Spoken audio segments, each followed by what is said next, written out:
It's a lot easier trying to get ideas and beliefs out there when you're having a conversation with another person or with people. It's hard for me to do this when I'm by myself and just going on a rant, but I'm very unhappy with how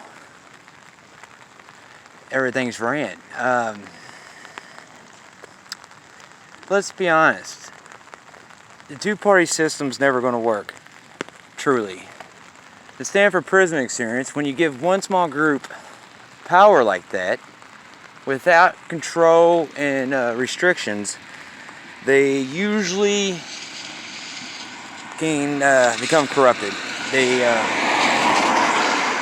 usually becomes us versus them, not just an experiment in all things.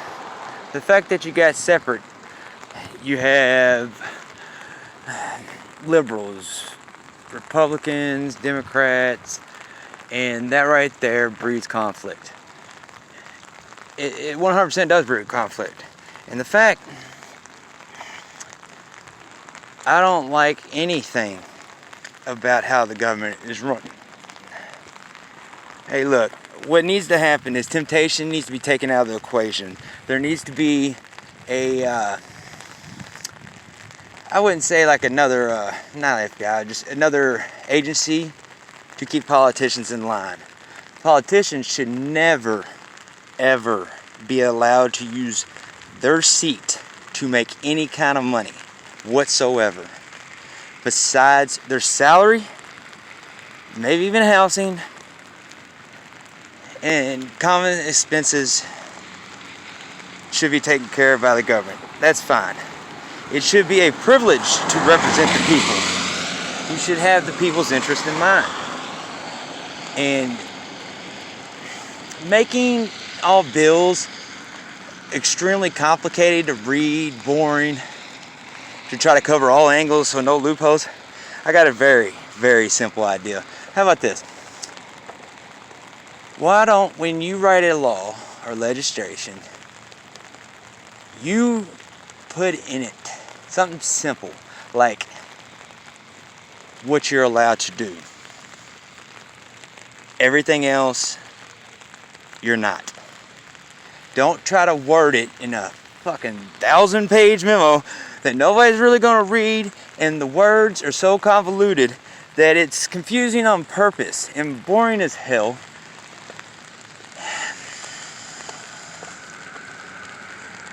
For them to do 5,000 pages, 5,500 pages for the COVID-19 bill that has money going to all kinds of things besides COVID-19. There's a very simple thing. It's easy to fix, really easy. First of all, get rid of the parties. All people should be seen as people. We are all one race.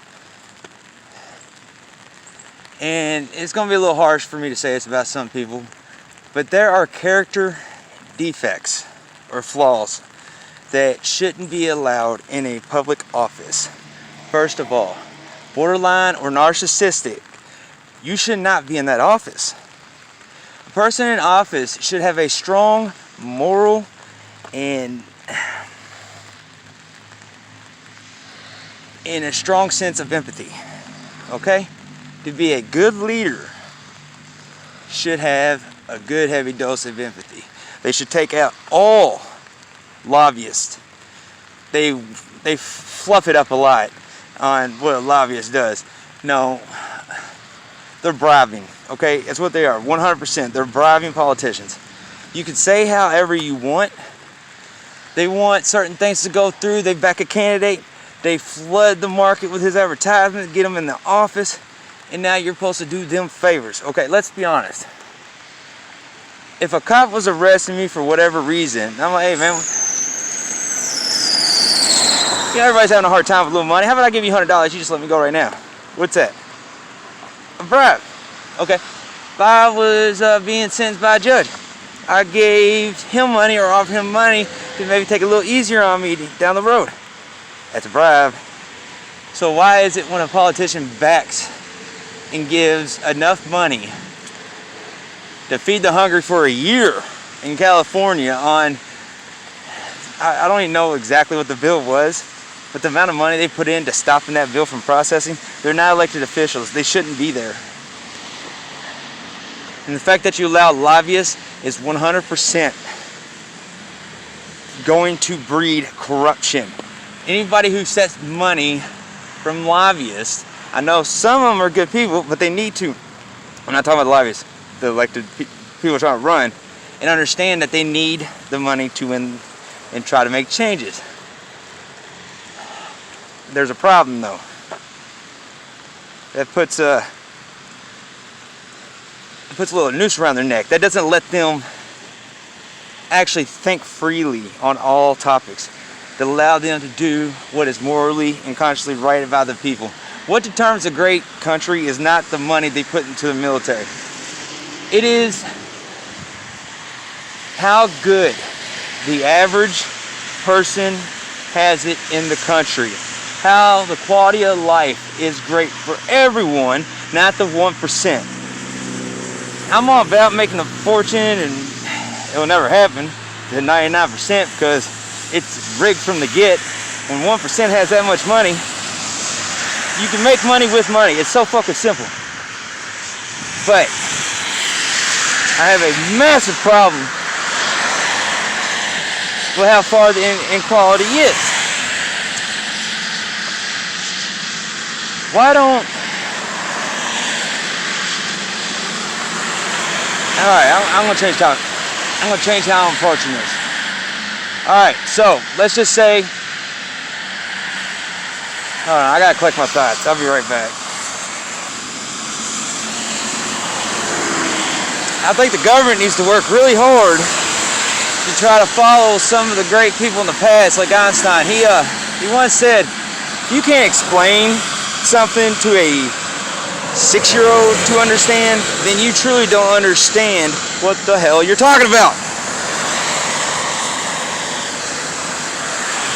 You know, having empathy and morals is a built-in feature for a reason, okay? It lets us know what should be done to excel us, to be a more spiritual or more compassionate, intelligent race. We are not that intelligent when it comes to our behavior. We need to hire another group like an FBI, mainly of accountants and enforcers, to actively, continuously watch all elected officials for being paid. They shouldn't be allowed to make any money. Why is Nancy Pelosi worth $140 fucking million? Alright? Why does Mitch McConnell have that much money? He shouldn't be allowed to make that much money. He is doing things on the back end that is not right. And we have no way of going after